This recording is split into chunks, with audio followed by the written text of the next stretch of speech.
പരിശുദ്ധനായ സ്വർഗ്ഗീയ പിതാവേ, अति पवित्र परमेश्वर हमारे सुंदर स्वर्गीय पिता, ഈ അനുഗ്രഹീതമായ കർത്താവേ, സന്ധ്യയുടെ ആമത്തിനായി നന്ദിയോടെ സ്തുതിക്കുന്നു. आशीष भरा हुआ शाम के समय के लिए हम आपको धन्यवाद करते കർത്താവേ, हैं। പകൽക്കാലത്തെ ഞങ്ങളുടെ കർത്താവേ, ഹല്ലേലൂയ, ജോലികളുടെ പ്രവർത്തനങ്ങൾക്ക് ശേഷമായി വീണ്ടും തിരുസന്നിധിയിൽ ഒരിക്കൽ കൂടെ അങ്ങയെ സ്തുതിക്കുവാൻ, ദൈവവചനത്തിൽ പഠിക്കുവാൻ ദൈവമായ കർത്താവ് ഞങ്ങളെ സഹായിക്കുന്നതിനാൽ സ്തോത്രം. परमेश्वर आज दिन के समय में हमारे काम के बाद प्रभु आज शाम को आपके चरणों में बैठ के आपके वचन से सीखने के लिए हमारे जीवन में दिया हुआ अच्छे समय के लिए, मौके के लिए हम धन्यवाद करते हैं। കർത്താവേ, ഞങ്ങളെ വളരെ പ്രധാനപ്പെട്ട ഒരു വിഷയവുമായി കർത്താവേ കഴിഞ്ഞ ആഴ്ച മുതൽ തുടരുകയാണല്ലോ. एक खास विषय को लेकर हम पिछले हफ्ते से शुरू किया है। ദൈവം എസ്റ്റാബ്ലിഷ് ചെയ്തിരിക്കുന്ന കർത്താവേ, ഹല്ലേലൂയ, കുടുംബം എന്നുള്ള വിഷയം കർത്താവെ ഞങ്ങളെ കൂടുതൽ ആഴമായി പഠിപ്പാൻ, അതിന് നന്മ അനുഭവിപ്പാൻ കർത്താവ് ഞങ്ങളെ സഹായിക്കണം. परमेश्वर के द्वारा निर्मित हुआ उस परिवार के बारे में सीखने के लिए हमारी सहायता करें। കർത്താവെ ഞങ്ങളെ കർത്താവെ സ്വരം ഹല്ലേലൂയ ഗൂഗിൾ മീറ്റിൽ കൂടെയും കർത്താവെ സ്തോത്രം അല്ലെ യൂട്യൂബിൽ കൂടെയൊക്കെയും ശ്രദ്ധിക്കുന്ന എല്ലാ പ്രിയപ്പെട്ടവരെയും ദൈവങ്ങളിൽ ഏൽപ്പിക്കുന്നു. എല്ലാവരെയും ഒരുപോലെ അനുഗ്രഹിക്കണം. हमें सुनने वाले हर एक मीडियाओं के द्वारा हमें सुनने वालों को, देखने वालों को आप आशीष करें। പുതുതായിട്ട് ഞങ്ങളോട് ജോയിൻ ചെയ്യുന്ന എല്ലാവരെയും തൃക്കരങ്ങളിൽ സമർപ്പിക്കുക. नए तरीके से हमारे साथ मिलने वाला हर एक को आशीष करें। കർത്താവ് എല്ലാവരോടും ഇടപെടണം. അവരുടെ ഹൃദയങ്ങളെ തുറക്കണം, ഗ്രഹിച്ചെടുപ്പാൻ, മനസ്സിലാക്കുവാൻ, അതനുസരിച്ച് ജീവിപ്പാൻ കർത്താവ് സഹായിക്കണം. परमेश्वर उनके दिलों को खोल दीजिए, जो सुनने वाले वचन के अनुसार जीने के लिए आप उनकी सहायता करें। തിരുക്കരങ്ങളിൽ ഏൽപ്പിക്കുന്ന പ്രാർത്ഥനകളാൽ സ്തോത്രം. आपने प्रार्थनाओं को सुन लिया, इसलिए धन्यवाद। യേശുവിന്റെ നാമത്തിൽ यीशु मसीह के नाम से। നമുക്കറിയാവുന്ന ഒരു മലയാളം പാട്ട്, പ്രാണപ്രിയ പ്രാണപ്രിയ ചങ്കിലെ ചോര എന്ന പാട്ട് പാടി നമുക്ക് ഒരുമിച്ച് ചേർന്ന് ദൈവത്തെ സ്തുതിക്കാം. हालेलुया।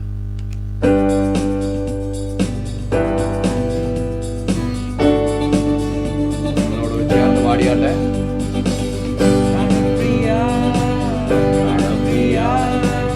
ചങ്കിലെ ചോര തന്നെ വീണ്ടെടുത്തവനേ, വീണ്ടെടുക്കുകാരാ. പ്രാണപ്രിയ പ്രാണപ്രിയ ചങ്കിലെ ചോര തന്നെ വീണ്ടെടുത്തവനേ, വീണ്ടെടുക്കുകാരാ.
ശക്തിയാലല്ല കൈയുടെ ബലത്താലല്ല കൃപയല്ലയോ എന്നെ നടത്തിയത്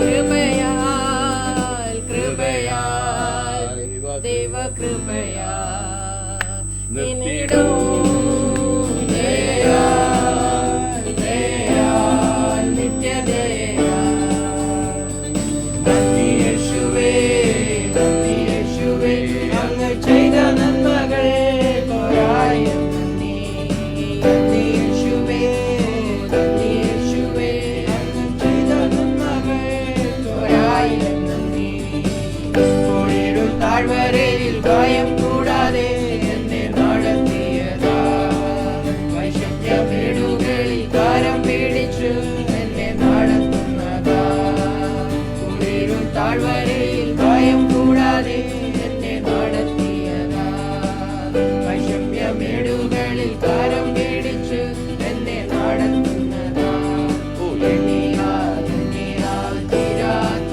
നന്മകൾ ചൊല്ലിയാൽ ചൊല്ലിയാൽ തീരാത്തവൻ കൃപകൾ എണ്ണിയാൽ എണ്ണിയാൽ തീരാത്ത നന്മകൾ ചൊല്ലിയാൽ ചൊല്ലിയാൽ തീരാത്തവൻ കൃപകൾ നന്ദി യേശുവേ നന്ദി യേശുവേ അങ്ങ് ചെയ്ത നന്മകൾ പോരായം നന്ദി നന്ദി യേശുവേ നന്ദി യേശുവേ അങ്ങ് ചെയ്ത നന്മകൾ പോരായം നന്ദി എൻ ശക്തിയാലല്ല കൈയുടെ ബലത്താലല്ല തിരുമേലയോ എന്നെ നടത്തിയത് എൻ ശക്തിയാലല്ല കൈയുടെ ബലത്താലല്ല തിരുമേലയോ എന്നെ നടത്തിയത് ഇന്നത് കൃപയാൽ കൃപയാൽ ദൈവകൃപയാൽ നിത്യവും ദയയാൽ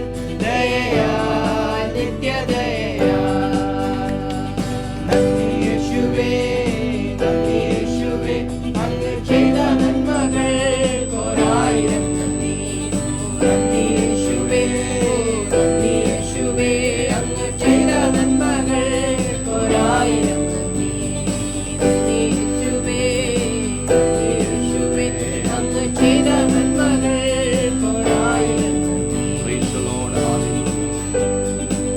സ്വർഗ്ഗപിതാവേ, ഒരിക്കൽ കൂടെ അവന്റെ കരങ്ങളിലേക്ക് ഞങ്ങളെ ഏൽപ്പിക്കുന്നു. स्वर्गीय पिता एक बार और आपके हाथ में मैं समर्पण करते हैं കർത്താവേ, എമ്മാവൂരിലേക്ക് ചെന്ന ശിഷ്യന്മാരുടെ കണ്ണുകളെ തുറന്നതുപോലെ അടിയങ്ങളെ ഹൃദയ കഥകളെ തുറക്കണം, പഠിക്കുന്നത് ഗ്രഹിച്ചെടുപ്പാൻ കർത്താവ് ഞങ്ങളെ സഹായിക്കും. परमेश्वर हम और जाने वाले हैं, आपके चेलों को जैसे आंखों को खोला है प्रभु, मनों को खोला, वैसे हमारे दिलों को मनों को खोल दीजिए. തൃപ്പാദത്തിൽ ഏൽപ്പിക്കുന്നു. आपके हाथ में समर्पण करते हैं. പ്രാർത്ഥന കേട്ടതിനാൽ സ്തോത്രം ചെയ്യും. प्रार्थना आपने सुन ली इसलिए धन्यवाद प्रभु. യേശു ക്രിസ്തുവിന്റെ നാമത്തിൽ ചോദിക്കുന്നു, പ്രഭവന്ദനമേ യേശുവിന്റെ നല്ല പിതാവേ. यीशु मसीह के नाम से हमने प्रार्थना किया है, सुनो और कबूल करिए हमारे स्वर्गीय पिता.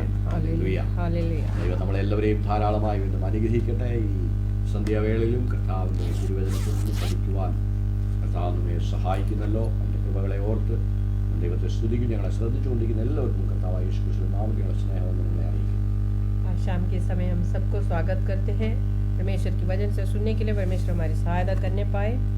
आपको सुनने वाले हर एक को, जो हमारे साथ देने वाले हर एक को परमेश्वर आशीष करने पाए. Hallelujah hallelujah. ഹല്ലേലൂയ. കഴിഞ്ഞ ദിവസം നമ്മൾ 128 സങ്കീർത്തനം അതിൽ 1 മുതൽ 6 വരെയുള്ളതായിരിക്കുന്ന വാക്യങ്ങൾ വായിച്ചുകൊണ്ടാണ് നമ്മൾ തുടങ്ങിയത്. पिछले हफ्ते हमने 128वां भजन संगीता पढ़ते हुए शुरू किए थे. നമ്മൾ ദൈവം നമ്മുടെ ജീവിതത്തിൽ നൽകി തന്നിരിക്കുന്ന ഏറ്റവും അനുഗ്രഹീതമായിരിക്കുന്ന അല്ലെങ്കിൽ ഏറ്റവും നന്മയുള്ള ദൈവത്തിൻ്റെ ഏറ്റവും വലിയൊരു അനുഗ്രഹമാണ് കുടുംബം എന്ന് പറയുന്നത്. परमेश्वर के ओर से मिलने वाला एक आशीष भरा हुआ एक चीज है जो परमेश्वर ने दिया हुआ परिवार. ഹല്ലേലൂയ. हालेलुया. ആ കുടുംബത്തെ കുറിച്ചുള്ള കാര്യങ്ങളായിരുന്നു നമ്മൾ വായിച്ചു പഠിച്ചുകൊണ്ടിരുന്നത്. उस परिवार के बारे में पिछले हफ्ते हमने सीखा. 128 സങ്കീർത്തനത്തിൽ നമ്മൾ അത് ഭാഗം വായിക്കുവാനായിട്ട് ഇടയായി. 128वां भजन संगीता में हमने उसको पढ़ा. യഹോവയെ ഭയപ്പെട്ട് അവൻ്റെ വഴികളിൽ നടക്കുന്ന മനുഷ്യനും അവൻ്റെ ജീവിതത്തിൽ ഉണ്ടാകുന്ന നന്മകൾ, അവൻ്റെ കുടുംബം അല്ലെങ്കിൽ അവൻ്റെ ഭാര്യ, മക്കൾ, അവൻ്റെ ആരോഗ്യം, അവൻ്റെ വരുമാനങ്ങൾ, അവൻ്റെ അധ്വാനം, അതുപോലെ ആ മനുഷ്യൻ്റെ ജീവിതത്തിൽ ഈ ഭൂമിയിൽ അവനെ അനുഭവിപ്പാൻ കഴിയുന്ന നന്മകളും അതിനുശേഷം കർത്താവിനോടുകൂടെ സ്വർഗത്തിലായിരിക്കുമ്പോൾ അനുഭവിപ്പാൻ കഴിയുന്ന നന്മകളുമാണ് 128-ാം സങ്കീർത്തനം പൂർണ്ണമായി നമുക്ക് വെളിപ്പെടുത്തും. ആഴമായിട്ട് ചിന്തിക്കണം എന്ന് മാത്രമേ ഉള്ളൂ. 128वां भजन संहिता एक ऐसा भजन संहिता है जो परमेश्वर के भय मानने वाले एक व्यक्ति के जीवन के अंदर होने वाली भलाइयों के बारे में, उसके बीवी के बारे में, उसके बच्चों के बारे में, उसके हर एक भलाई होंगे, काम के अंदर मिलने वाले भलाई, हर चीज़ों के अंदर के बारे में, भलाइयों के बारे में उसके अंदर लिखा है. നമ്മൾ തിരുവചനത്തിൽ വായിക്കുമ്പോൾ പല കാര്യങ്ങളും നമുക്ക് വേദപുസ്തകം ബ്രീഫായിട്ടാണ് നമുക്ക് എല്ലാ കാര്യങ്ങളും പഠിപ്പിച്ചു തരുന്നത്. परमेश्वर की वचन हमें बहुत छोटे रूप में हमें हर कुछ सिखाते हैं. ഒരു ഉദാഹരണം, ഉൽപ്പത്തി പുസ്തകം 1-ാം അധ്യായത്തിന്റെ 1-ാമത്തെ വാക്യം ദൈവം സൃഷ്ടിയെക്കുറിച്ച് പറയുകയാണ്. उल्पत्ति की किताब उसका शुरुआत की जो है किताब में हमें परमेश्वर की सृष्टियों के बारे में बताते हैं. ഒറ്റൊരു അധ്യായം മാത്രമേ ഉള്ളൂ അനേക ലോകത്തിൽ കാണുന്ന സകലതിനെയും സൃഷ്ടിക്കുവാൻ ദൈവം എടുത്തതിനെ കുറിച്ച് ഒരു ഒരു ഒരു ലേ ഔട്ട് അല്ലെങ്കിൽ ഒരു വൺ ലൈൻ പോലെ എന്നൊക്കെ നമുക്ക് അതിനെ പറയാം. അല്ലെങ്കിൽ ബ്രീഫായിട്ട് ഒറ്റ അധ്യായത്തിൽ ഭൂമിയിലുള്ള സകല ജീവജാലങ്ങളും, ജീവനുള്ളവയും ജീവനില്ലാത്തവയും, കാണുന്നതും കാണപ്പെടാത്തതും സകലതിനെയും സൃഷ്ടിച്ച വിവരണം ഒറ്റ അധ്യായത്തിൽ വേദപുസ്തകത്തിൽ പറഞ്ഞിരിക്കുന്നു. उस उत्पत्ति के पहले अध्याय में परमेश्वर ने जो पूरे दुनिया के अंदर की सारे सृष्टि के बारे में, जो हमें देखने वाले दिखता है, जो अनदेखे चीजें हैं, ऐसे बहुत सारे जो परमेश्वर ने सृष्टि के हर एक सृष्टियों के बारे में उस एक अध्याय के अंदर हमें बताया. അപ്പോസ്തലനായ യോഹന്നാൻ പറയുന്നുണ്ട്, കർത്താവ് ചെയ്യുന്ന യേശുക്രിസ്തുവിനെ പറ്റി മാത്രം പറയുന്നുണ്ട്. യേശുക്രിസ്തു ചെയ്ത അത്ഭുതങ്ങളെ കുറിച്ച് എഴുതണമെങ്കിൽ ഈ ഭൂമിയിലുള്ള പുസ്തകങ്ങളൊന്നും തികയുകയില്ല എന്ന്. प्रेरित यूहन्ना भी ऐसे एक बात बताते हैं कि अगर यीशु मसीह के किए हुए कामों के बारे में अगर विवरण देना है तो इस पूरे दुनिया भर के सारे किताबों को जोड़े तो भी वो कम पड़ेगा.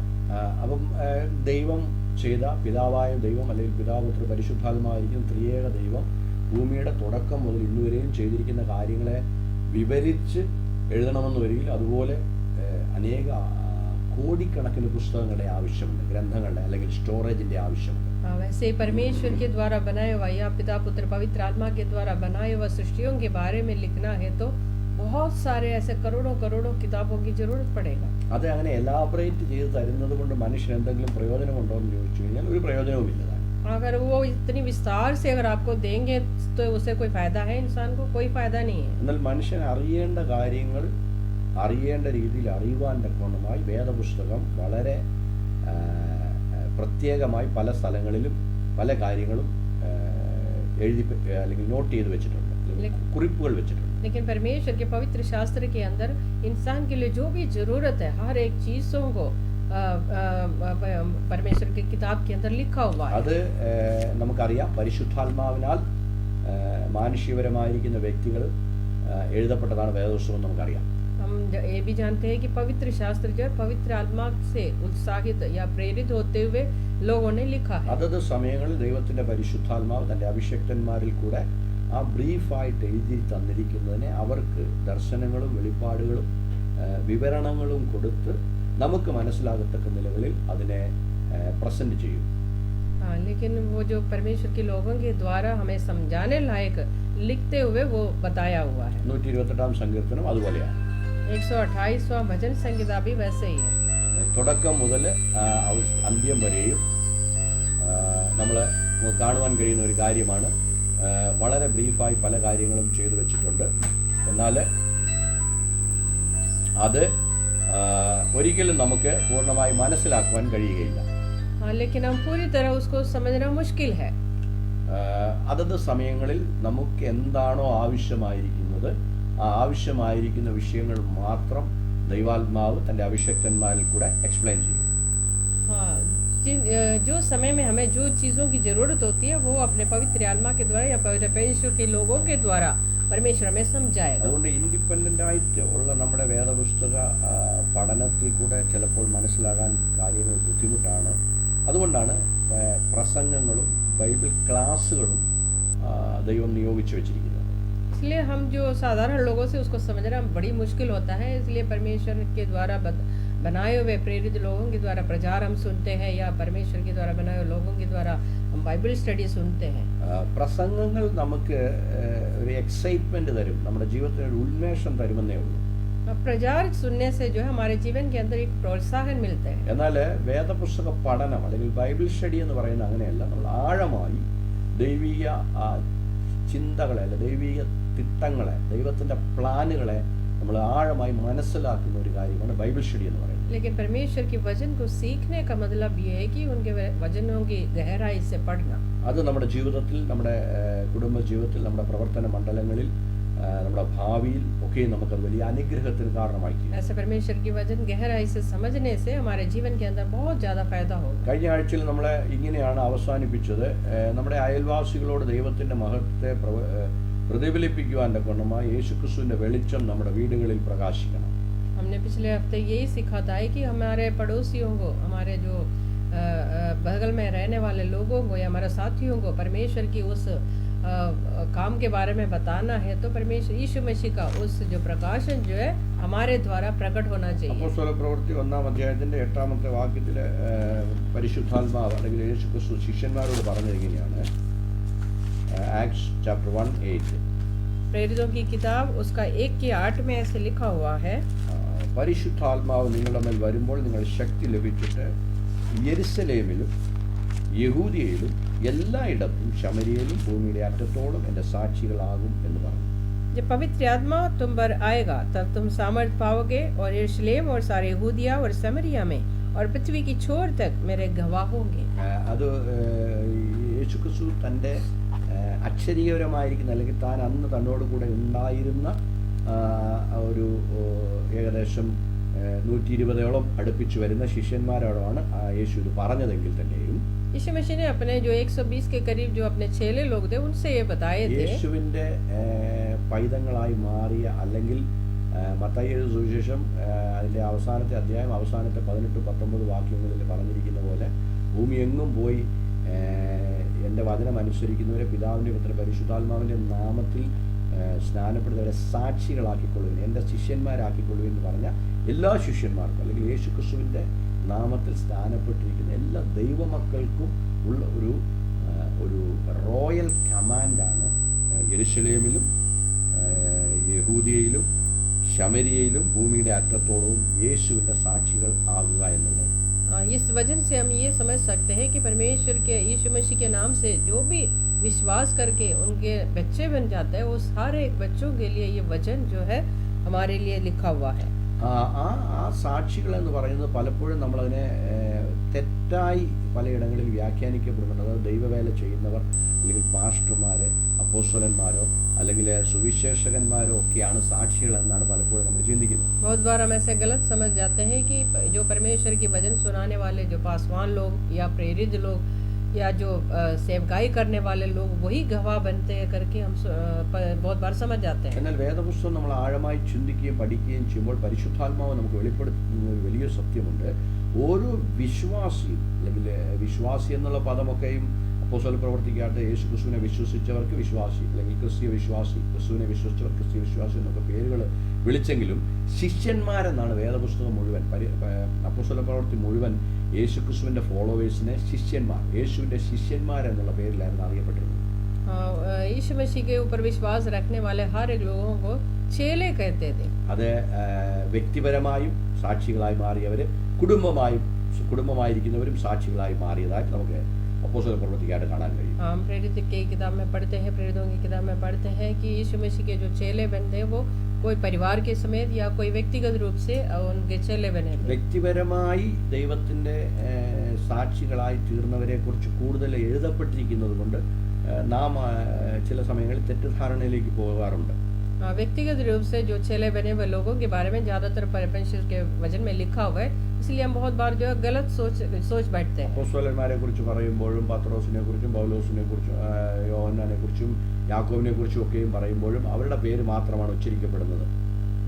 जब उनके चेलों के बारे में जब बताते हैं या प्रेरितों के बारे में बताते हैं तो पौल के बारे में बताते हैं, यूहन्ना के बारे में बताते हैं और याकूब के बारे में बताते हैं. उनके नाम ज़्यादा उठा के बताए जाते हैं. പൗലോസ് ഒരിടത്ത് വ്യക്തമായിട്ടും പറയുന്നുണ്ട്, അപ്പോസ്തലനായ പത്രോസ് തൻ്റെ ഭാര്യയോടുകൂടെ പോയി സുവിശേഷ വേല ചെയ്യുന്നത് പോലെ ഞങ്ങൾക്ക് ചെയ്തുകൂടായോ എന്ന് വ്യക്തമായും അപ്പോസ്തലനായ പത്രോസിനെ ഫോക്കസ് ചെയ്തുകൊണ്ട് പൗലോസ് ഇവിടെ പറയുന്നുണ്ട്. लेकिन एक जगह में पौल बहुत जोर से बताता है कि मतलब जोर देकर कह रहे हैं कि पत्रुस जो है अपने परिवार के साथ जाके परमेश्वर की सेवकाई किया करे. അപ്പോൾ അതിൻ്റെ എല്ലാം കഴിഞ്ഞ് പിന്നെ നമ്മൾ അവിടെ നമ്മൾ മറ്റുള്ള ചില കുടുംബങ്ങളെ പറ്റി നമുക്ക് അപ്പോസ്തല പ്രവർത്തിക്കകത്ത് കാണാൻ കഴിയും. कुछ और परिवारों के बारे में भी हम प्रेरितों की किताब में पढ़ते हैं. അക്കില്ല എന്ന് പറയുന്ന ഒരു കുടുംബം, प्रिस्किल्ला और अक्विला से बारे में पढ़ते हैं. കുടുംബങ്ങളാണ്. ഈ കുടുംബങ്ങളല്ല, അതുപോലെ തന്നെ ഫിലിപ്പിന്റെ കുടുംബം, ഫിലിപ്പിന്റെ 3 പെൺകുഞ്ഞുങ്ങൾ ഉണ്ടായിരുന്നു, അവർ പ്രവാചകന്മാരായിരുന്നു എന്ന് കാണാൻ കഴിയും. और फिलिप के बारे में पढ़ते हैं हम, उनके 3 बेटियां थे, वो जो ഭവിഷ്യവാണി बोलने वाले लोग थे करके हम पढ़ते हैं. അതൊരു കുടുംബമാണ്. കൊർനെലിയോസിന്റെ കുടുംബം, ജാതീയനായിരിക്കുന്ന കൊർനെലിയോസിനെ പറ്റി പറയുന്നുണ്ട്. कोर्नेलियस के बारे में हम पढ़ते हैं, वो भी एक परमेश्वर की मसीह जीवन से बाहर से आया हुआ एक. അങ്ങനെ എവിടെയെല്ലാം അപ്പോസ്തലന്മാർ കുടുംബമായും അല്ലെങ്കിൽ ഇൻഡിപെൻഡന്റ് ആയും പോയി സുവിശേഷം അറിയിച്ചിട്ടുണ്ടോ അവിടെയെല്ലാം കുടുംബങ്ങൾ, അതിനുശേഷം കുടുംബങ്ങളാണ് യേശുവിന് മറ്റുള്ളവർക്ക് മാതൃകയായി തീർന്നിരിക്കുന്നത്. लेकिन उसके बाद में जो है जो परिवार के तरीके से जो निकले हुए लोग जो दूसरे लोगों को एक नमूना बन के खड़ा हुआ करके हम देखते हैं. കുടുംബങ്ങളിൽ നിന്നാണ് യേശുവിനെ കുറിച്ചുള്ള പ്രകാശനം മറ്റുള്ളവർക്ക്, അല്ലെങ്കിൽ എൻ്റെ ഞാൻ താമസിക്കുന്ന എൻ്റെ വീടിന് ചുറ്റുമുള്ളവർക്ക്, എൻ്റെ കുടുംബത്തിൽ നിന്നും ഞങ്ങളെ കാണുന്നവർ യേശുവിനെ കാണണം. इसका मतलब है कि परिवार से मतलब हमारे परिवार को देख के हमारे आस पड़ोस के लोग जो यीशु मसीह को देखना चाहिए. അതാണ് ദൈവത്തിന്റെ ഉദ്ദേശം. അതിനാണ് ദൈവം കുടുംബങ്ങളെ എസ്റ്റാബ്ലിഷ് ചെയ്തത്. यही है परमेश्वर की इच्छा, इसलिए परमेश्वर ने ऐसे परिवारों को स्थापित किया है. നമുക്കറിയാം കുടുംബം എന്ന് പറയുന്നത് പല വ്യക്തികൾ ചേരുന്നതാണ്. ഭാര്യ, ഭർത്താവ്, കുഞ്ഞുങ്ങൾ. परिवार जो है कि बहुत सारे लोग मिले हुए लोग होता है, पति पत्नी और उनके बच्चे. അങ്ങനെയുള്ള പല കുടുംബങ്ങളുടെ കൂട്ടായ്മയാണ് ഒരു സമൂഹം. ऐसे बहुत सारे परिवारों का एक जोड़ है जो हमारी मोहल्ला जो कहा जाता है, सोसाइटी. ഒരു സമൂഹം, പല സമൂഹങ്ങൾ ചേരുന്നതാണ് ഒരു ദേശം. ऐसे बहुत सारे सोसाइटियां मिलते बनते हैं एक देश. പല ദേശങ്ങൾ ചേരുന്നതാണ് ഒരു രാജ്യം. बहुत सारे देश मिले हुए एक राष्ट्र बन जाते हैं. കുടുംബത്തിൽ നിന്നാണ് എല്ലാം തുടങ്ങുന്നത്. एक परिवार से ये सारी चीजें शुरू हो जाती है. ഒരു കുടുംബത്തിൽ അവിടെ ജനിക്കുന്ന കുഞ്ഞ് പ്രോപ്പറായി വളർത്തപ്പെട്ടാൽ അവന് ആ രാജ്യത്തിന്റെ ഉന്നത പദവിയിലെത്തിയാൽ, ദൈവഭയത്തോടുകൂടെ വളർത്തപ്പെട്ടാൽ രാജ്യത്തിന്റെ ഉന്നത പദവിയിലെത്തിയാൽ അവന് ദൈവഭയമുള്ളവനായി രാജ്യകാര്യങ്ങൾ ചെയ്യും.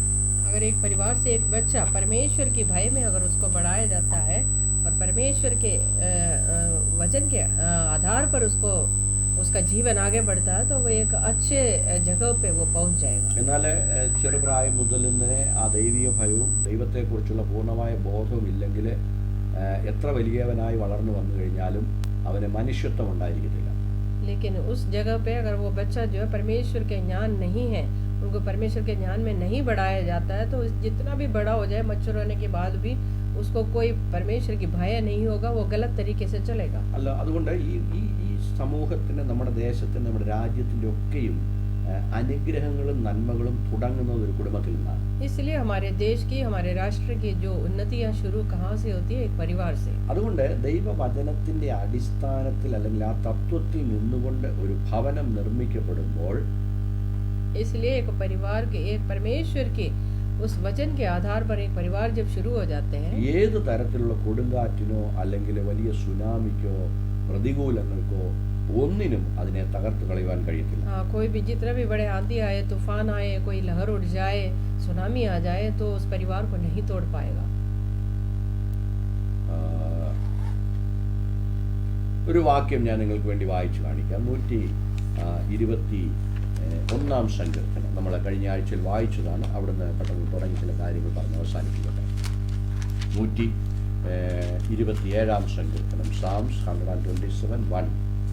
യഹോവ വീട് പണിയാതിരുന്നാൽ പണിയുന്നവർ വൃഥ അധ്വാനിക്കുന്നു. हम पिछले हफ्ते पढ़ा है 127वां भजन संहिता, उसको हम पढ़ रहे दोबारा. यदि घर को यहोवा ना बनाए तो उसके बनाने वालों का परिश्रम व्यर्थ होगा. അപ്പം ദൈവം ഒരു വീടിനെ പണിയുന്നില്ലെങ്കിൽ അല്ലെങ്കിൽ ഉരുവാക്കുന്നില്ല എങ്കിൽ, इसका मतलब है परमेश्वर अगर किसी परिवार को स्थापित नहीं कर रहे हैं तो ആ വീട് നിലനിൽക്കുകയില്ല. वो परिवार जो है, वो घर जो है स्थिर नहीं रहेगा. നമ്മൾ അനുദിനവും നമ്മൾ ന്യൂസ് പേപ്പറുകളിൽ അല്ലെങ്കിൽ മീഡിയകളിലൊക്കെയും കാണുന്നുണ്ടല്ലോ അനേക ആത്മഹത്യകൾ, കൊലകൾ, പല വിധത്തിലുള്ളതായിരിക്കുന്ന മോശമായ സംഭവങ്ങളെക്കുറിച്ചൊക്കെ നമ്മൾ എന്നും ഓരോ ദിവസവും നമ്മൾ കേൾക്കുകയും കാണുകയും ചെയ്യും.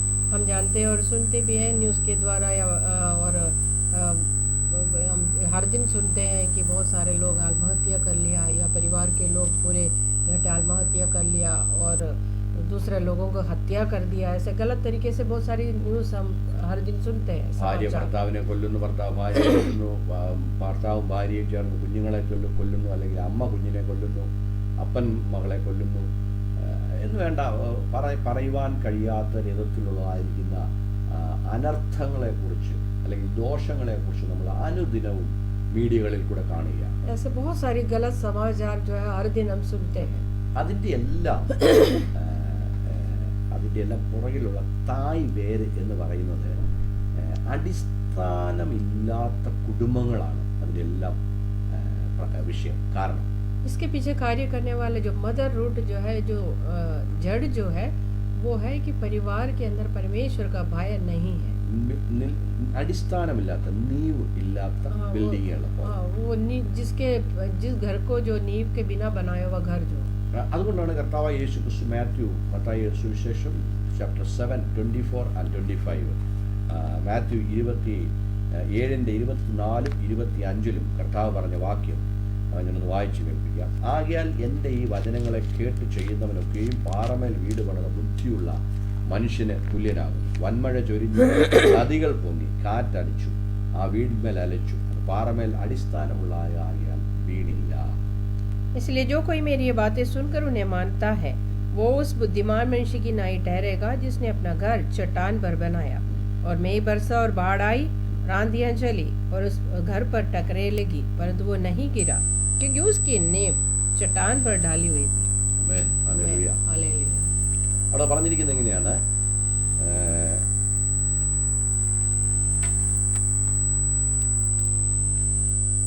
വൻമഴ ചൊരിഞ്ഞു, बहुत तेज बारिश आई, കാറ്റടിച്ചു, आंधी आई, അത് വീടിന്മേൽ അലച്ചു, वो घर के ऊपर വീണു. वो घर के ऊपर गिरा. എന്താണ് ഈ വൻമഴ ചൊരിയുകയും നദികൾ പൊങ്ങുകയും കാറ്റടിക്കുകയും ഒക്കെ ചെയ്യുക എന്നുള്ള പദം കൊണ്ട് നമ്മൾ മനസ്സിലാക്കേണ്ടത്? इस सारी बातों का मतलब क्या है कि तेज बारिश आई, आंधी चली. കുടുംബങ്ങളിലുള്ള പ്രശ്നങ്ങളെ കുറിച്ചാണ്.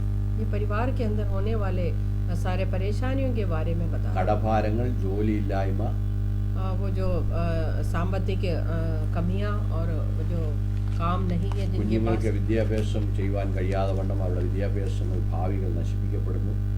बच्चों को जो भविष्य जो खराब हो जाता है कि पढ़ाई के बिना. ഇതെല്ലാം ഒരു വീട്ടിൻ്റെ മേൽ വന്ന് അടിക്കുന്ന വൻമഴ പോലെ അല്ലെങ്കിൽ പൊങ്ങി വരുന്ന വെള്ളം പോലെയും കാറ്റ് പോലെയും ഒക്കെയുള്ള അവസ്ഥകളാണ്. ये घर के ऊपर गिरने वाले तेज बारिश के समान और तेज आंधी के समान है. ഇവിടെ പിടിച്ചു നിൽക്കുവാൻ കഴിയാതെ പോകുമ്പോഴാണ് ആത്മഹത്യകളും കൊലകളും അക്രമങ്ങളും ഒക്കെയും നടക്കുന്നത്.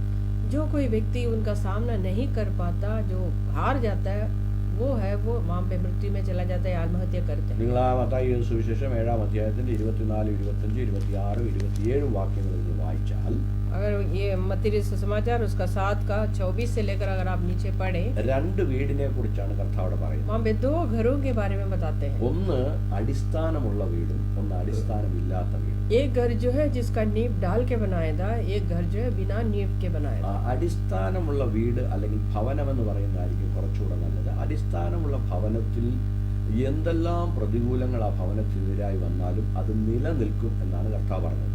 जिस घर को नींव डाल के बनाया हुआ है, वो कोई भी परेशानी आए वो घर स्थिर रहेगा. എന്നാൽ അടിസ്ഥാനമില്ലാതെ പണിയപ്പെടുന്നതായ വീടുകൾ അതിന് നിലനിൽപ്പില്ല.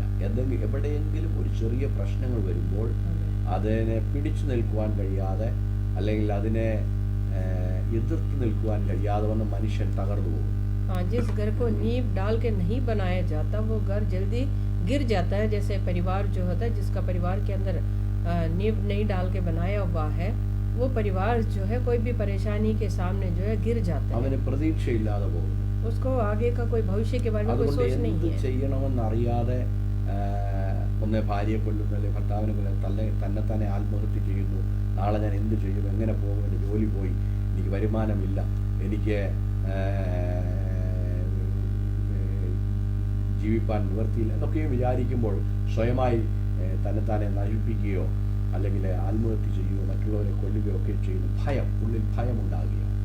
जिसको आगे अपने जीवन के अंदर कोई आशा नहीं होता, वो व्यक्ति क्या करता है, वो अपने आप को खत्म कर देता है, उसके अंदर डर आ जाता है आगे मैं क्या करूंगा करके। അടിസ്ഥാനമില്ലായ്കയാണ് അത്, അടിസ്ഥാനമില്ല. वो इसलिए है कि उसके जीवन के अंदर कोई आशा नहीं है, कोई नींव नहीं है उसके जीवन ഇവിടെ ഞാൻ ഒന്ന് വ്യക്തമായി പറയാം. ഈ അടിസ്ഥാനം എന്ന് പറയുന്നത് ദൈവത്തെക്കുറിച്ചുള്ള അറിവാണ്. ये नींव क्या है? परमेश्वर के बारे में जो जानना या उनके ज्ञान, ഞാൻ ആരാണെന്നും ഞാൻ എങ്ങനെ സൃഷ്ടിക്കപ്പെട്ടുവെന്നും എൻ്റെ സൃഷ്ടിക്ക് പുറകിൽ ആരുണ്ടെന്നും ആ സൃഷ്ടിച്ചവൻ ആരാണെന്നും ആ സൃഷ്ടിച്ച ദൈവത്തിന് എന്നെക്കുറിച്ചുള്ള ഉദ്ദേശം എന്താണെന്നും ഉള്ള വ്യക്തമായ ഒരു അറിവ് അതെനിക്കുണ്ടെങ്കിൽ അതാണ് എൻ്റെ ജീവിതത്തിൻ്റെ അടിസ്ഥാനം. मेरा जीवन का नींव ये है कि मैं कौन हूँ, मैं कहाँ से आया हूँ, मुझे सृष्टि करने वाला कौन है और मैं आगे मेरे उस सृष्टि करने वाला मेरे ऊपर क्या इच्छा रखा हुआ है, मेरे आगे क्या होगा करके वो ज्ञान जिनके अंदर नहीं है. വേദപുസ്തകത്തിൻ്റെ അടിസ്ഥാനത്തിൽ ഞാൻ നിങ്ങളോട് ഒരു കാര്യം പറയട്ടെ. കൊയ്തില്ല, വിതച്ചില്ല, കൊയ്തില്ല, ഭണ്ഡാരപ്പുരകളിൽ ചേർത്ത് വെച്ചില്ല, കുഴി കുഴിച്ച് വെള്ളം കണ്ടില്ല, ഒന്നും ചെയ്യാതെ 40 വർഷക്കാലം മരുഭൂമിയിൽ 20 ലക്ഷത്തോളം ജനങ്ങൾ യാത്ര ചെയ്യുവാനിടയായി. हम देखते हैं कि इस्राएल के लोग जो है रेगिस्तान में 40 साल अपने जीवन को आगे बढ़ाया बिना कोई बोए या काटे या अपने जीवन के अंदर कोई भी ऐसा उन्होंने कोई काम किए बगैर, अपने जीवन के अंदर कोई भी खेती बाड़ी नहीं किए बगैर वो आगे बढ़ाया. ആർക്കും കൃഷിയില്ലായിരുന്നു, ആർക്കും ബിസിനസ് ഇല്ലായിരുന്നു, ആർക്കും വരുമാനങ്ങളില്ലായിരുന്നു. कोई किसी के पास कोई खेत नहीं था, वो खेती बाड़ी नहीं किया, कोई कमाई नहीं था. 20 ലക്ഷം ജനങ്ങളെ ദൈവം അത്ഭുതകരമായി ഒരു നേരം പോലും പട്ടിണി കിടക്കാതെ വണ്ണം അവരെ ദൈവം നടത്തി. 20 लाख लोगों को परमेश्वर ने 40 साल हर दिन उनको खिलाते हुए उनको आगे ले चला. ആ ദൈവം ഇന്നും ജീവിക്കുന്നു. वो परमेश्वर आज भी जिंदा है. ആ ദൈവത്തിന് ഞാൻ വിളിക്കുന്ന പേര് ആണ് യേശു.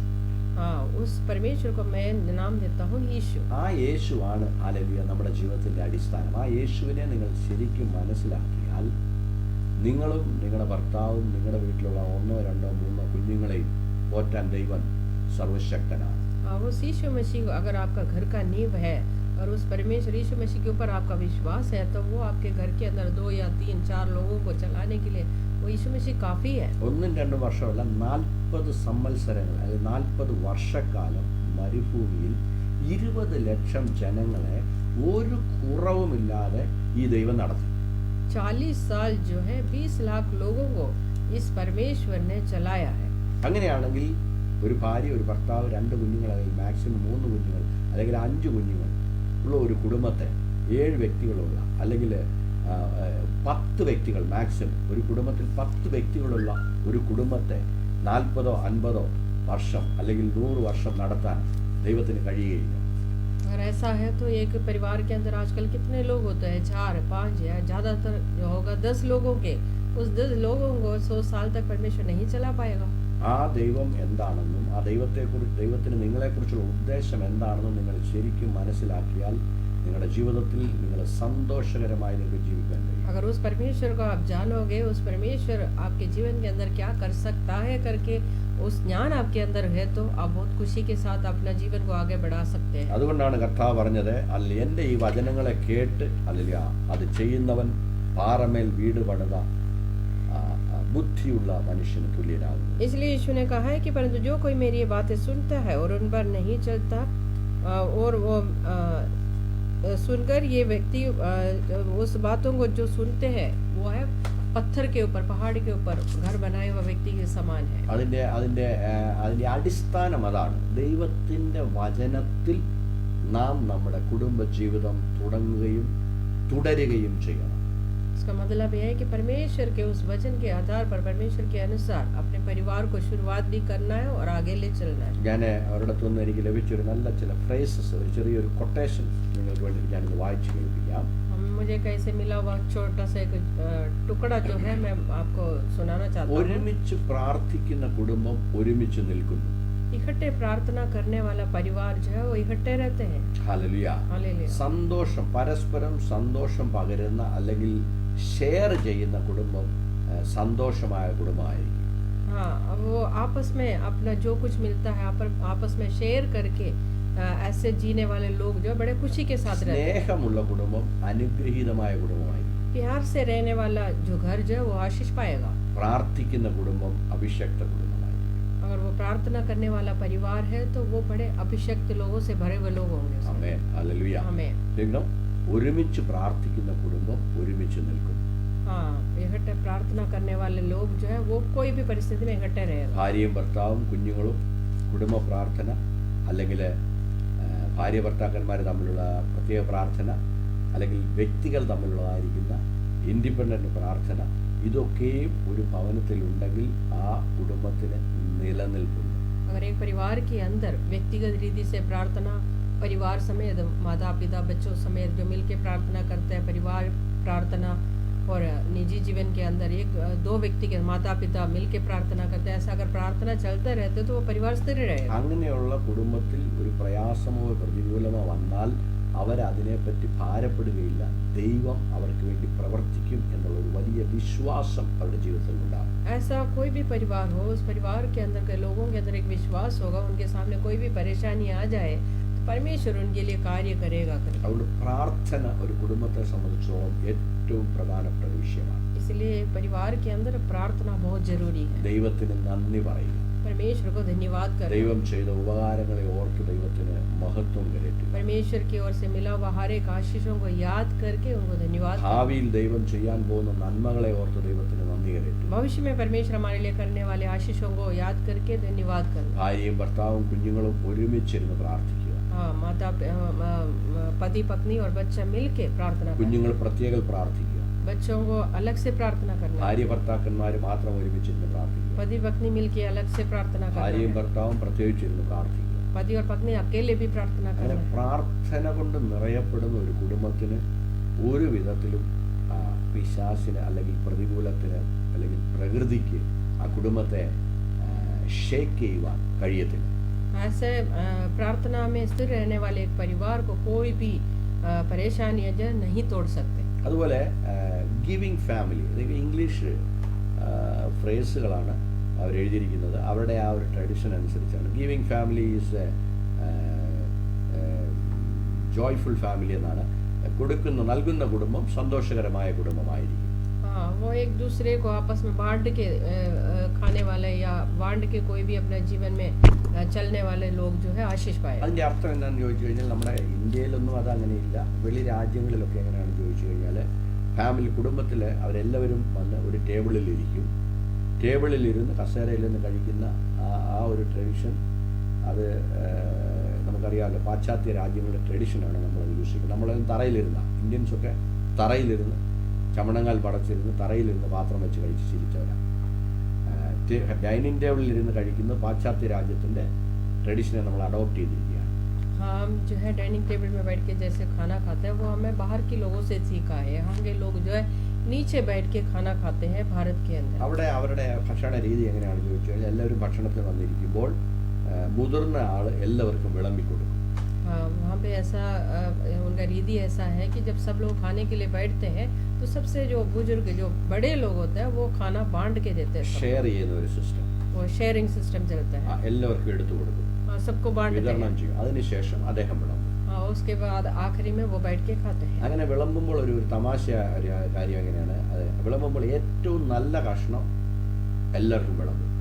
हाँ, जब वो बांटते हैं तो सबसे अच्छा टुकड़ा जो है सबको देते हैं. എന്നിട്ട് അതിനുശേഷം ഈ കഷ്ണത്തിൽ ഏറ്റവും ചെറിയതായിരിക്കും ഈ വിളമ്പുന്ന വ്യക്തിക്ക് ലഭിക്കുന്നത്. उसके बाद जो है उसमें जो जो छोटा टुकड़ा था वो जो बांटने वाले खाते हैं. എന്നാൽ സന്തോഷത്തോടെ അത് എടുത്ത് കഴിക്കും. लेकिन वो बड़े खुशी के साथ उसको खाते हैं. അതിനെയാണ് ഈ എന്താ പറയുന്നത് നൽകുന്ന കുടുംബം അല്ലെങ്കിൽ ഗിവിങ് ഫാമിലി എന്നൊക്കെയുള്ളതായ പദം ഫ്രേസ് കൊണ്ട് അവർ ഉപയോഗിച്ചിരിക്കുന്നത്. हाँ, इस बातों से उसका मतलब ये है कि बड़े आशीष पाया हुआ बांट के खाने वाले എന്ത് लोग. കിട്ടിയാലും അത് എല്ലാവർക്കും ഷെയർ ചെയ്യുന്ന ഒരു സ്വഭാവം. कुछ भी मिले वो सबको बांट के खाते हैं. അത് वो വലിയ बांट के देते സന്തോഷമാണ്. हैं. കുടുംബത്തെ സംബന്ധിച്ചുള്ള ഒരു സന്തോഷം. एक परिवार के अंदर वो बड़ी खुशी की बात होती है. എനിക്കറിയാവുന്ന ഒരു വ്യക്തിയുണ്ട്. ഞങ്ങൾ ഒരിക്കലും അവിടുത്തെ ആഹാരം കഴിക്കാൻ പോയപ്പോൾ हाँ, मुझे जानने वाले एक व्यक्ति है. हम एक बार उनके घर में खाने के लिए गए थे. ഞങ്ങളവിടെ ആഹാരം കഴിച്ചുകൊണ്ടിരുന്നപ്പോൾ നോൺ വെജിറ്റേറിയൻ ഉണ്ടായിരുന്നു, ചിക്കൻ കറി. हाँ, वहाँ पे जो है खाने के लिए जब गए थे तो चिकन करी बनाए थे. അതിൽ അവിടുത്തെ വീട്ടിലെ ഗ്രഹനാളനാണ്. അദ്ദേഹമാണ് ഞങ്ങൾക്ക് എല്ലാവർക്കും വിളമ്പി തന്നത്. वहाँ के जो जो अंकल जो है वो खाना बांट रहे थे, उन्होंने सबको खाना बांट रहे थे. ആദ്യം വിളമ്പിയപ്പോഴത്തേക്കിനും വലിയൊരു കോഴിക്കാലാണ് വന്നത് ആദ്യത്തെ തവിയിൽ. सबसे पहले जो है वो मुर्गा का टांग जो है उनके कच्ची में आया था. അത് ആദ്യം പുള്ളിയുടെ പ്ലേറ്റിലോട്ട് വിളമ്പി. उन्होंने अपने उसमें बर्तन में डाल दिया. അതിനുശേഷം പിന്നെ ഉണ്ടായിരുന്ന പീസും ഒക്കെ മറ്റുള്ളവർക്ക് എല്ലാവർക്കും കൊടുത്തു. बाकी है दूसरे लोगों को दे दिया. ഞങ്ങളെല്ലാവരും ഇരുന്ന് കഴിച്ചു. सब लोगों ने खा लिया. ഇദ്ദേഹം ഈ ആഹാരം കഴിക്കാനുള്ള നോൺ വെജിറ്റേറിയനുള്ള ആർത്തി കൊണ്ട് ഈ വിളമ്പി വെച്ചത് കഴിച്ചു വന്നപ്പോൾ ഇദ്ദേഹത്തിന് ആ കാല് പകുതി പോലും കഴിക്കാൻ കഴിയത്തില്ല. ये जो है आखिर में वो है ना वो पूरा खा नहीं पाया. അത് അവസാനം പകുതി അവിടെ വെച്ചിട്ട് പിന്നെ അവസാനം വേറെ ഒരാൾക്കത് ഷെയർ ചെയ്തു. वो आखिर में जब खा नहीं पा रहा था तो दूसरों को दे दिया. എനിക്ക് സത്യം പറഞ്ഞാൽ അത് കണ്ടപ്പോൾ പരിതാപം തോന്നി, തമാശയായിട്ട് തോന്നി. मुझे बड़े उसमें मजाक वाला बात लगा.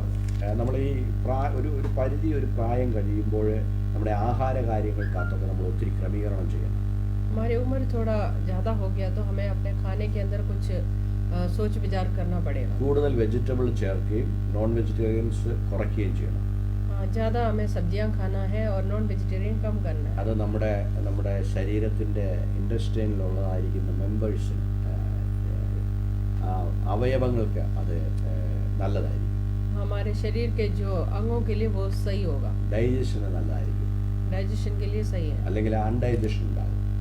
नहीं तो वो पचेगा नहीं. അദ്ദേഹത്തിന് അത് കഴിച്ചു കഴിഞ്ഞ് പിന്നെ ഭയങ്കര വെപ്രാളമായി, അൺഡൈജഷൻ ആകുന്നില്ല, ഓവറായിട്ട് വയറ് നിറഞ്ഞു പോയെന്നുള്ളത് ഒത്തിരി വെപ്രാളം പിന്നെ അവിടെ കിടന്ന് കാണിക്കാനില്ലേ. वो जो खाया उनको पच नहीं पा रहे थे, इसलिए वो बड़े परेशानी उनको हो रहा था. അങ്ങനെയല്ല ഷെയർ ചെയ്യുന്നത്. നമ്മൾ ഷെയർ ചെയ്യുമ്പോൾ ഏറ്റവും നല്ല പീസുകൾ ആദ്യം നമ്മൾ വിളമ്പുന്നവർക്ക് കൊടുക്കണം. ऐसे बांटना नहीं चाहिए. जब हम बांटते हैं तो या किसी को खाना देते हो तो सबसे पहले പാശ്ചാത്യ രാജ്യങ്ങളിൽ अच्छी चीजें देना चाहिए. പാശ്ചാത്യ രാജ്യങ്ങളിലുള്ളവരുടെ കൂടെ ഇരുന്ന് നിങ്ങൾ ആഹാരം കഴിച്ചാൽ അത് നിങ്ങൾക്ക് മനസ്സിലാവും. बाहर के लोगों के साथ खाना खाएंगे तो आपको ये समझ में आएगा. അത് പറഞ്ഞു വന്നപ്പോൾ എൻ്റെ ഓർമ്മയിൽ വന്നതുകൊണ്ട് ഞാൻ പറഞ്ഞതേ ഉള്ളൂ. അങ്ങനെ പകർന്നു നൽകുന്ന കുടുംബം സന്തോഷമുള്ള കുടുംബമായിരിക്കും. ऐसे बांट के खाने वाले लोग जो है, बांट के देने वाले लोग जो है आशीष पाएंगे. അടുത്ത സ്നേഹമുള്ള കുടുംബം അനുഗ്രഹീത കുടുംബമായിരിക്കും. दूसरा है जिसके अंदर प्रेम है, प्यार है, वो परिवार आशीष पाएगा. ഭാര്യ ഭർത്താവിനോടും, ഭർത്താവ് ഭാര്യയോടും, ഭാര്യയും ഭർത്താവും മക്കളോടും, മക്കൾ അമ്മയപ്പന്മാരോടും, മാതാപിതാക്കളോടും അല്ലെങ്കിൽ ഗ്രാൻഡ് പേരൻസിനോടും, ഗ്രാൻഡ് ചിൽഡ്രൻസിനോടും ഒക്കെയും പരസ്പരം സ്നേഹം കൈമാറുന്ന വാക്കുകളിൽ കൂടെ, പ്രവൃത്തിയിൽ കൂടെ, കൊടുക്കൽ വാങ്ങലുകളിൽ കൂടെയൊക്കെയും സ്നേഹം പരിമാറുന്ന അല്ലെങ്കിൽ ഷെയർ ചെയ്യുന്ന കുടുംബം ആ കുടുംബം വലിയ അനുഗ്രഹമുള്ള ഒരു കുടുംബമായിരിക്കും. एक परिवार के अंदर एक दूसरे से प्रेम करने वाले लोग, माता पिता से या पति पत्नी से, पत्नी पति से, बच्चे आपस में और माता पिताओं से और अपने बुजुर्ग लोगों से प्यार करने वाले जो परिवार जो है वो आशीष पाएगा. ഹല്ലേലൂയ. അപ്പം അതുപോലെ ഒരുമിച്ചിരുന്ന് പ്രാർത്ഥിക്കുന്ന കുടുംബം, അത് ആ കുടുംബത്തിൽ ഉള്ളവരെ ദൈവം അനുഗ്രഹിക്കുവാനിടയാകും. इकट्ठे प्रार्थना करने वाले परिवार को परमेश्वर आशीष करेगा. ഹല്ലേലൂയ. ഇനി ഞാൻ നമ്മൾ മുമ്പോട്ട് പോകണം. ഒരു ചില കാര്യങ്ങൾ പറയട്ടെ. നമ്മളൊരു വീട് പണിയുമ്പോൾ അല്ലെങ്കിൽ ഒരു ഹൗസ് പണിയുമ്പോൾ നമ്മളൊരു ഭൗമികമായ നിക്ഷേപം അല്ലെങ്കിൽ ഫിസിക്കൽ ഇൻവെസ്റ്റ്മെൻ്റ് ആണ് നമ്മൾ ചെയ്യുന്നത്.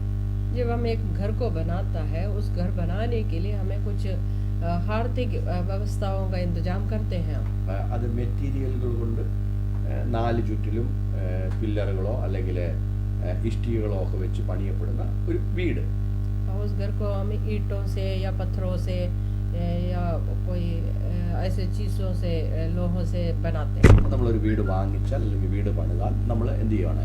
ഒരു ഭൗതികപരമായ ഫിനാൻഷ്യൽ ഇൻവെസ്റ്റ്മെന്റ് നമ്മൾ അതിന് വേണ്ടി ചെയ്യും. और उसके लिए हम आर्थिक व्यवस्थाओं का इंतजाम करते हैं. എന്നാൽ ആ വീടിനുള്ളിൽ നമ്മൾ പ്രവേശിച്ചതിന് ശേഷം അതിനെ ഒരു ഭവനമായി, അല്ലെങ്കിൽ ഭവനം എന്നുള്ളതിനേക്കാളും കൂടെ കുറച്ചുകൂടെ ഞാൻ മലയാളത്തിൽ നല്ലൊരു പദം കുടുംബം എന്നാണ്. ആ കുടുംബമായിട്ട് നമ്മൾ അതിനെ പണിയുമ്പോൾ ഒരു വീട് ഒരിക്കലും കുടുംബമാകത്തില്ല. ആ വീടിനകത്തുള്ളവർ കൂടി വരുമ്പോൾ ഉണ്ടാകുന്ന ഇൻപം വരുമ്പോഴാണ് അത് കുടുംബമാകുന്നത്.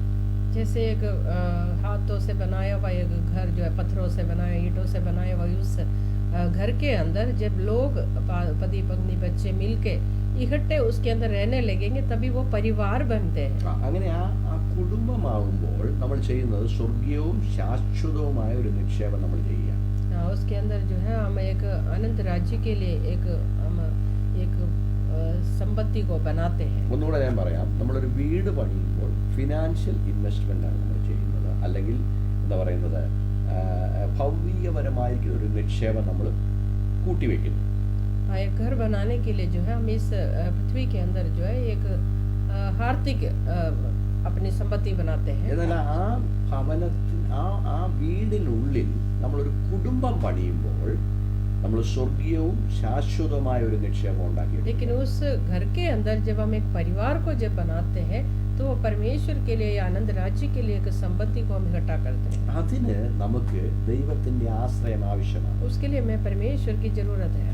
ക്രിസ്തീയ കുടുംബങ്ങളെ സംബന്ധിച്ചിടത്തോളം ക്രിസ്തീയ വിവാഹങ്ങൾ നടക്കുമ്പോൾ जब मसीह लोगों की शादी जब होते हैं, പിതാവിന്റെ പുത്രന്റെയും പരിശുദ്ധാത്മാവിന്റെ നാമത്തിൽ ഒരു പുരുഷനെയും ഒരു സ്ത്രീയെയും കരങ്ങൾ കോർത്ത് പിടിച്ച് അവരെ ചേർത്ത് ഉഭയസമ്മതത്തോടുകൂടെ ചേർത്ത് വയ്ക്കുന്നു. पिता पुत्र पवित्र आत्मा के नाम से एक स्त्री को और एक पुरुष को जो है इकट्ठा करते हैं. അത് 3 പേരാണ് ആ ഒരു കുടുംബം എന്ന് പറയുന്നത്. ശരിക്കും പറഞ്ഞാൽ കുഞ്ഞുങ്ങൾ ഉണ്ടാകുന്നതിന് മുമ്പ് ഒരു കുടുംബം സ്ഥാപിക്കുന്ന 3 പേരാണ്. एक बच्चे होने से पहले ही एक 3 लोग मिलके एक परिवार बनते हैं. അത് 3 പേര് ആരാണെന്ന് ചോദിച്ചു കഴിഞ്ഞാൽ, ഒന്ന് ഭർത്താവ്, वो 3 लोग कौन है? पहला जो है पति, പിന്നെ ഭാര്യ, और दूसरी पत्नी, പിന്നെ ദൈവം. तीसरा जो है परमेश्वर जो है. നിങ്ങൾ ചോദിക്കും, പക്ഷേ ആദ്യം ദൈവത്തിന്റെ പേരല്ലായിരുന്നു പറയുന്നത്. तो आप लोग सोचेंगे कि पहले परमेश्वर का नाम क्यों नहीं लिया? ഞാൻ മനഃപൂർവ്വം പറഞ്ഞാണ്, ആദ്യം ഭർത്താവ്, मैं इसीलिए बोला हूँ पहले जो है पति, പിന്നെ ഭാര്യ, उसके बाद पत्नी. ഈ ഇരുവരും ദൈവത്തോട് ചേർന്ന് ദൈവത്തിന്റെ ആലോചന അനുസരിച്ച് നമ്മൾ മുമ്പോട്ട് പോകുമ്പോഴാണ് കുടുംബം പണിയപ്പെടുന്നത്. ये दोनों व्यक्ति जो परमेश्वर के साथ मिल के उनके इच्छा के अनुसार आगे बढ़ेंगे तभी परिवार बनते हैं. പ്രാധാന്യം ദൈവത്തിനാണ്, ദൈവമാണ് ആദ്യം വരുന്നത്. खास जगह जो है, मुख्य जगह जो है परमेश्वर का है. പക്ഷെ ദൈവത്തെ ആദ്യം നിലനിർത്തുക, അല്ലെങ്കിൽ ദൈവത്തെ പ്രധാന വ്യക്തിത്വമായ കുടുംബത്തിന്റെ പ്രധാന കണ്ണിയായി നിലനിർത്തേണ്ടത് ഭർത്താവിന്റെ കടമയാണ്. അത് കഴിഞ്ഞ് ഭാര്യയുടെ കടമയാണ്. हाँ, लेकिन उस खास जगह परमेश्वर को देने का जो मन बनाने वाला या जगह देने वाला पहला व्यक्ति है वो है पति, दूसरी व्यक्ति जो है पत्नी है. നമ്മൾ തിരുവനന്തപുരത്ത് വായിക്കുന്നുണ്ട്, മുപ്പിരിച്ച് ചരട് വേഗത്തിൽ അറ്റുപോവുകയില്ലെന്നാണ് പറയുന്നത്. हाँ, हम देखते हैं कि 3 धागा जो जोड़ा हुआ धागा जो है वो जल्दी टूटते नहीं है. മുപ്പിരി ചരടെന്ന് പറയുന്നത് 3 ചരട് ഒരുമിച്ച് ചേർത്ത് പിരിക്കുന്ന ഒരു പിരിയാണ്. अब वो 3 धागा जो इकट्ठे जोड़ते हैं, അതിനാണ് മുപ്പിരി ചരടെന്ന് പറയുന്നത്. उसको कहते हैं कि 3 धागा. അത് പെട്ടെന്ന് എന്ത് ചെയ്യത്തില്ല, അഴിഞ്ഞു പോകത്തില്ല. वो जल्दी टूटते नहीं है. അതിന്റെ അർത്ഥം 3 ചരടുകൾ ചേർത്ത് പിന്നുന്ന ഒരു കയറ്. इसका मतलब है कि 3 धागा से जोड़ा हुआ एक रस्सी. 3 ചരടുകളിൽ ഒരു ചരട് ആരാണ്? वो 3 धागा में एक धागा कौन है? ഭർത്താവ്. पति. രണ്ടാമത്തെ ചരട് ആരാണ്? दूसरा कौन है? ഭാര്യ. पत्नी. മൂന്നാമത്തെ ചരട് ആരാണ്? तीसरा धागा कौन है? ദൈവം, परमेश्वर. അപ്പം ദൈവവും ഭാര്യയും ഭർത്താവും എന്ന് പറഞ്ഞാൽ ഭാര്യയും ഭർത്താവും സ്വന്തം ഐഡിയയിലല്ല, ദൈവത്തോട് ചേർന്ന് ദൈവത്തിന്റെ ഐഡിയയിൽ പിരിയപ്പെടുമ്പോൾ, ഒരുമിച്ച് പിണയപ്പെടുമ്പോൾ, हाँ, एक 3 धागे से जोड़ा हुआ जो है वो जल्दी टूटता नहीं है. पति, पत्नी और परमेश्वर, वो तीनों मिलके जब जोड़ा जाता है. സഭാപ്രസംഗം 4-ാം അധ്യായത്തിന്റെ 12-ാമത്തെ വാക്യത്തിന്റെ അവസാനത്തെ ഭാഗമാണ്. അവസാനത്തെ അല്ലെങ്കിൽ ബി, പാർട്ട് ബി ആണ്. മുപ്പിരി ചരട് വേഗത്തിൽ അറ്റുപോവുകയില്ല. सबोपदेशक की किताब उसका 4 का 12 में और उसका आखिरी भाग जो पढ़ेंगे हम, जो डोरी 3 धागे से बटी हो वो जल्दी नहीं टूटती. അപ്പൊ ഈ 3 പിരി, 3 ധാഗ കൊണ്ടുള്ള, 3 ചരട് കൊണ്ടുള്ളതായിരിക്കുന്ന ഒരു കയർ. हमें इन 3 धागे से मिला के बनाया हुआ एक डोरी. അത് പെട്ടെന്ന് അറ്റുപോകത്തില്ല, കാരണം അതിന് ബലം കൂടുതലാണ്. हाँ, वो रस्सी जल्दी टूटते नहीं है. അത് ഒന്നാമത്തെ ചരടാണ് ഞാൻ പറഞ്ഞത്, ദൈവം. उसका पहला धागा कौन है? ദൈവമില്ലാതെ 2 ചരട് കൊണ്ടുള്ള കയറുകൾ പൊട്ടിപ്പോകും. परमेश्वर के बिना जो 2 धागे से बनाया हुआ जो धागा जो है वो टूट जाएगा. ഭാര്യയും ഭർത്താവും തങ്ങളുടെ സ്വയബുദ്ധി കൊണ്ട് പണിയപ്പെടുന്ന അല്ലെങ്കിൽ തിരിക്കപ്പെടുന്ന കയറ്, ഉണ്ടാക്കിയെടുക്കപ്പെടുന്ന കുടുംബജീവിതം അത് നിലനിൽക്കുകയില്ല എന്നാണ്. इसका मतलब है कि जो पति पत्नी खाली परमेश्वर के बिना अपने सोच विचार के अनुसार या अगर एक परिवार चलाएगा तो वो परिवार स्थिर नहीं रहेगा. നിങ്ങൾ തകർന്നു പോയ മരണം വന്ന ഭവനങ്ങൾ, കൊല നടന്ന ഭവനങ്ങൾ, അക്രമങ്ങൾ നടന്ന ഭവനങ്ങളെല്ലാം ശ്രദ്ധിച്ചു നോക്കിയേ, അവിടെ ഒരിടത്തും ദൈവത്തിന് പ്രാധാന്യം കാണത്തില്ല. जो परिवार आप उस परिवार को आप सोच के देख लीजिए जिसके अंदर मृत्यु हुआ हो, आत्महत्या किया हो या दूसरों को मारने वाले हो, वो परिवार जो है वहाँ पे परमेश्वर का कोई भय नहीं होगा. അതുകൊണ്ട് ദൈവത്തിനാണ് ഒരു കുടുംബത്തിൽ ഏറ്റവും പ്രാധാന്യം. इसलिए एक परिवार के अंदर खास जगह परमेश्वर को देना चाहिए. 127 സങ്കീർത്തനം നമ്മൾ അതാ വായിച്ചത്. 127वां भजन संहिता हमने इसलिए वही पढ़ा था. യഹോവ അല്ലെങ്കിൽ ദൈവം നമ്മുടെ വീട് പണിയുവാൻ നമുക്ക് ആലോചന തരുന്നില്ലെങ്കിൽ, अगर एक घर को हमारे परिवार को बनाने के लिए परमेश्वर अगर हमें अनुमति नहीं दे रहा तो പണിയുന്നവരാരാ? ഭാര്യയും ഭർത്താവും. जो बनाने वाले कौन है? पति और पत्नी. അധ്വാനിക്കുന്ന, അവരുടെ ബുദ്ധി കൊണ്ട്, അവരുടെ ജ്ഞാനം കൊണ്ട്, അവരുടെ വിദ്യാഭ്യാസം കൊണ്ട്, അവരുടെ കഴിവ് കൊണ്ട് ഭവനം ഉരുവാക്കിയെടുക്കുവാൻ ശ്രമിച്ചാൽ അത് വൃഥാവാണ്, നടക്കുകയില്ല. वो पति पत्नी जो अपने सोच विचार के अनुसार, बुद्धि के अनुसार, अपने जो सामर्थ्य के अनुसार अगर उसको बनाने के लिए कोशिश करेगा तो वो नहीं बन पाएगा. എൻ്റെ മനസ്സിന് വളരെ പ്രയാസമുള്ള ഒരു കാര്യം മാത്രം ഞാൻ പറഞ്ഞിട്ട് അവസാനിപ്പിക്കട്ടെ. എൻ്റെ മനസ്സിന് ഏറ്റവും പ്രയാസമുള്ള ഒരു ഞാൻ കൗൺസിലിംഗ് ചെയ്തതിൽ ഒരു സംഭവമുണ്ട്. ഒരു സംഭവം പറയാം.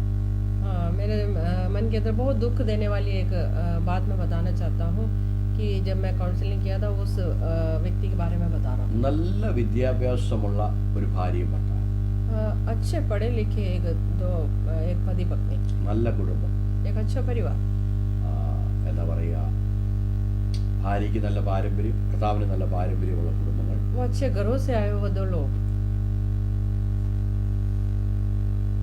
നല്ല വിദ്യാഭ്യാസം, बहुत अच्छा पढ़ाई है, നല്ല ജോലി, अच्छा काम भी है उनके पास, നല്ല വരുമാനം. अच्छा कमाई भी है. നല്ല വരുമാനം എന്നൊക്കെ പറഞ്ഞാൽ ലക്ഷക്കണക്കിന് രൂപയുടെ സാലറി. उनको बहुत अच्छा कमाने वाले लोग. പക്ഷെ അവര് ഡൈവോഴ്സ് ആകാൻ പോവാ. लेकिन वो लोग डिवोर्स के उसमें खड़े हैं अभी. ഒറ്റയൊരു മോനേ ഉള്ളൂ, एक ही बेटा है, വീടുണ്ട്, घर है, രണ്ടുപേർക്ക് നല്ല ജോലിയുണ്ട്, दोनों को अपना काम भी है, നല്ല വിദ്യാഭ്യാസമുണ്ട്. वो अच्छी तरह पढ़े लिखे लोग हैं. ഞാൻ ചോദിക്കട്ടെ, നിങ്ങളുടെ ഈ വിദ്യാഭ്യാസം കൊണ്ട് നിങ്ങൾക്ക് ഇപ്പോഴവർ ഡിവോഴ്സ് ആകാൻ പോവുക, നിങ്ങളുടെ വിദ്യാഭ്യാസം കൊണ്ട് നിങ്ങൾക്ക് എന്തോ പ്രയോജനം? अब आप लोगों ने इतने अच्छे पढ़ाई किया है, अपने ज्ञान के उससे आपको क्या फायदा हुआ है? നിങ്ങളുടെ പാരമ്പര്യം കൊണ്ട് നിങ്ങൾക്ക് എന്ത് പ്രയോജനം? आपके जो पारंपरिक बातों से आपको क्या फायदा मिला? നിങ്ങളുടെ ധനം കൊണ്ടും അല്ലെങ്കിൽ നിങ്ങൾക്കുള്ള എന്താ പറയുക ഭൗതിക നിക്ഷേപം, ഇൻവെസ്റ്റ്മെന്റ്സ്, വീട്, എന്ത് പ്രയോജനം?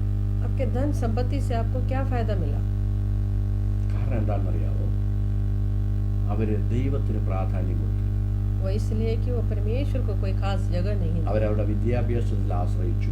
वो अपने उस पढ़ाई में ज़्यादा वो अपना इच्छा या ज़्यादा वो उससे घमंड करने लगा. ഭാര്യ സ്വന്തം ഭർത്താവിനേക്കാൾ കൂടുതൽ സ്വന്തം അപ്പനെ അമ്മയെ സ്നേഹിച്ചു.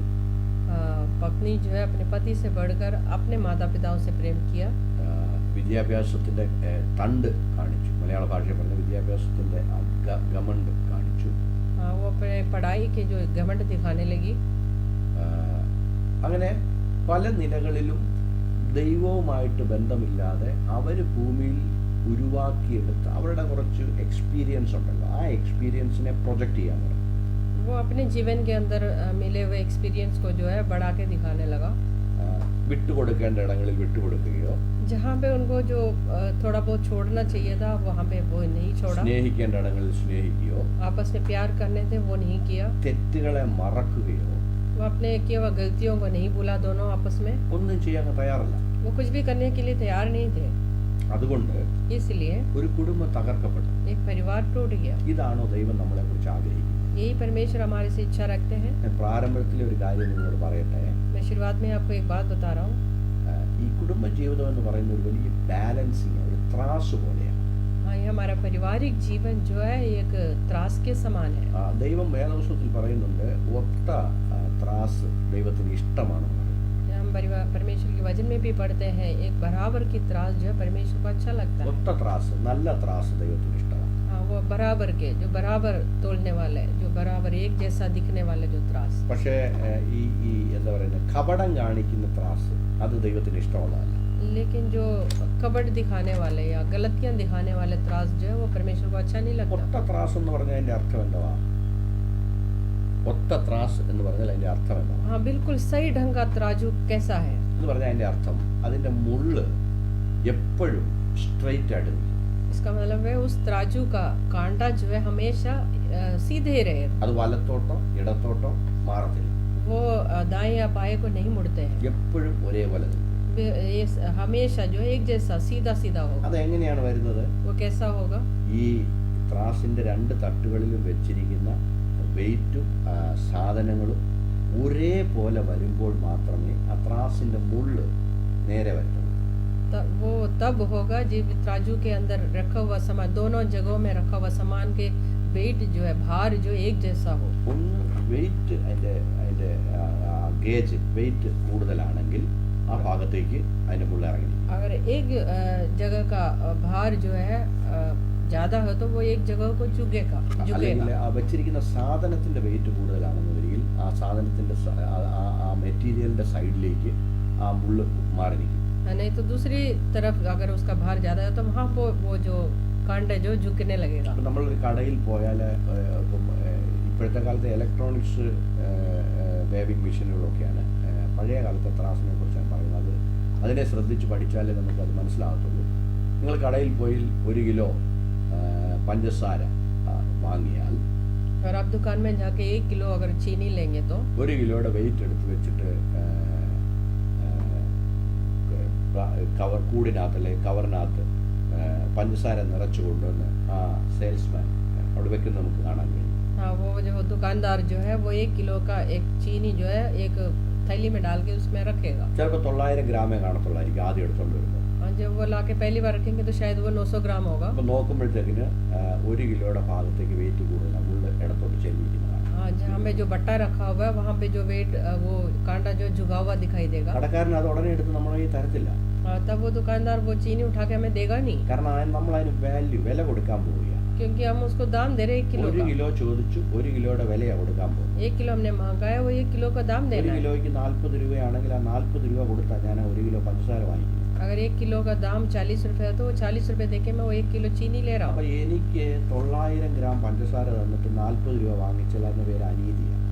अगर वो 1 किलो चीनी जब मैंने मांगा है उसको 40 रुपये भी दिया है, अगर वो 900 ग्राम देगा तो वो सही नहीं है, गलत അതുകൊണ്ട് ആ है। സെയിൽസ് ബോയ് അവൻ എന്താ ചെയ്യുന്നതെന്ന് ചോദിച്ചു കഴിഞ്ഞാൽ ആ കൊണ്ടുവന്ന കുറവുള്ള ആ 900 ഗ്രാമുള്ള ആ കൂടിലേക്ക് കുറച്ച് പഞ്ചസാരയും കൂടി ഇടും.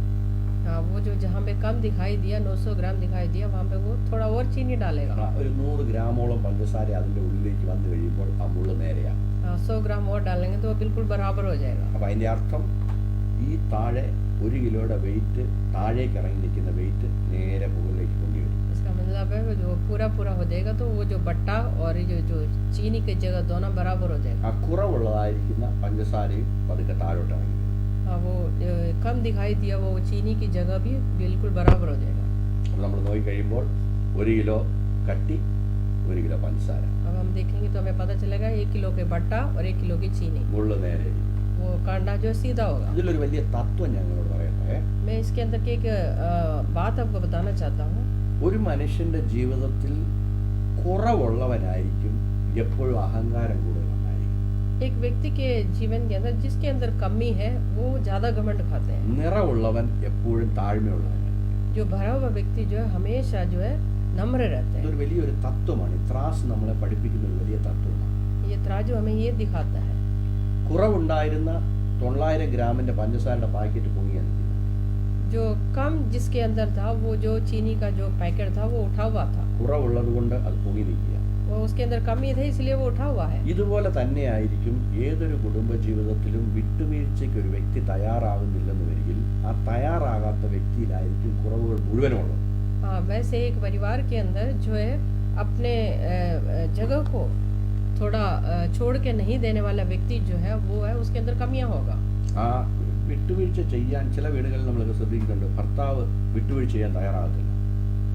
कुछ परिवार में हम देख सकते हैं कि पति जो है वो नहीं छोड़ते हैं बिल्कुल, ഒരു കാരണം കൊണ്ടും വിട്ടുവീഴ്ചയ്ക്ക് वो തയ്യാറാകും. बिल्कुल भी कुछ बातों के लिए भी छोड़ने के लिए तैयार नहीं है। പറച്ചിൽ കേട്ടാൽ വലിയ വിദ്യാഭ്യാസം കാണുമായിരിക്കും, ഭയങ്കര ജോലിക്കാരനായിരിക്കും, എല്ലാവരെയും സഹായിക്കുന്നവനായിരിക്കും, ഭയങ്കര കാര്യങ്ങൾ വെളിയിലൊക്കെ നോക്കിക്കഴിഞ്ഞാൽ ഈസ് എ പെർഫെക്റ്റ് മാൻ. अगर बाहर से कोई अगर देखेगा तो वो सोचेंगे कि सारे लोग सोचेंगे कि बहुत अच्छा व्यक्ति है, പക്ഷെ ഒരിക്കലും വിട്ടുവീഴ്ചയ്ക്ക് തയ്യാറാകത്തില്ല. लेकिन कभी भी वो अपनी जगह को सही करने के लिए तैयार नहीं। അത് തന്റെ അറിവില്ലായ്മ കൊണ്ടാണ് അത് ചെയ്യുന്നത്. वो उसके अंदर की ज्ञान की कमी की वजह से തന്റെ है। കുറവാണ് അതിനെ കാണിക്കുന്നത്. उसके अंदर की कमी, ज्ञान की कमी दिखाता है। ചിലയിടങ്ങളിൽ ഭാര്യയായിരിക്കും അത്.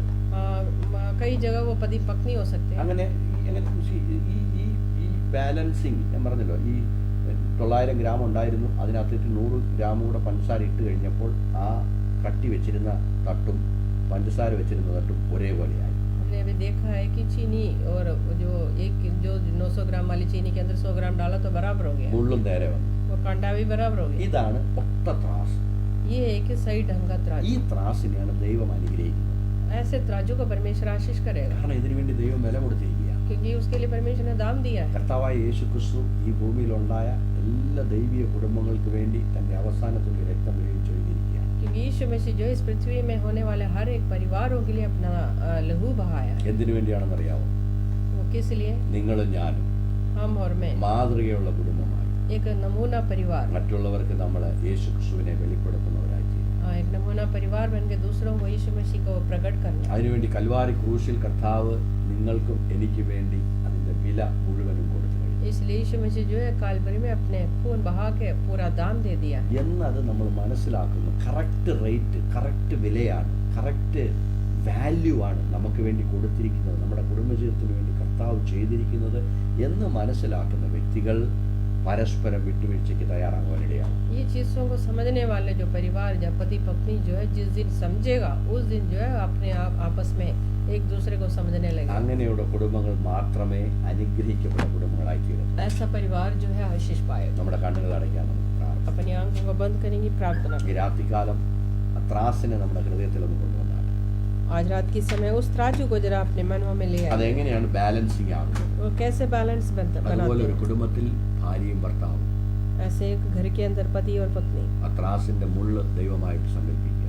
उस तराजू का कांटा जो है परमेश्वर समझे। അത് നേരെ നിൽക്കണമെങ്കിൽ अगर वो खड़े खड़े रहना है, ദൈവഹിതത്തിനനുസരിച്ച് ഭാര്യയും ഭർത്താവും സമർപ്പിച്ചു കൊടുക്കണം. परमेश्वर की इच्छा के अनुसार पति और पत्नी समर्पण करना। എപ്പോഴവരെ ഏൽപ്പിച്ചു കൊടുക്കുന്നു जब वो पूरी तरह समर्पण करेगा ആ ത്രാസിന്റെ തൂക്കം കറക്റ്റായി और उस तराजू का भार जो है बराबर हो जाएगा, ദൈവം സന്തോഷിക്കുവാനിടയാകും. परमेश्वर खुश होने लगेगा, നമ്മുടെ കുടുംബജീവിതം ധന്യമാകും. हमारे पारिवारिक जीवन खुशी में होगा। ദൈവം നമുക്ക് നൽകിത്തരുന്ന അനുഗ്രഹങ്ങളായിരിക്കുന്ന തലമുറകൾ അതിലൂടെ അനുഗ്രഹിക്കപ്പെടും. परमेश्वर के द्वारा मिलने वाले आशीष जो हमारे जो पीढ़ी जो है वो आशीष पाएगा। ദൈവിക സന്തോഷമുള്ള കുടുംബത്തിലെ തലമുറകൾ മാത്രമേ അനുഗ്രഹിക്കപ്പെടുകയുള്ളൂ. जो परमेश्वर की खुशी जिस घर के अंदर है उसका पीढ़ियां जो है आशीष पाएगा। സത്യം മനസ്സിലാക്കുവാൻ ദൈവം നമ്മളെ സഹായിക്കട്ടെ.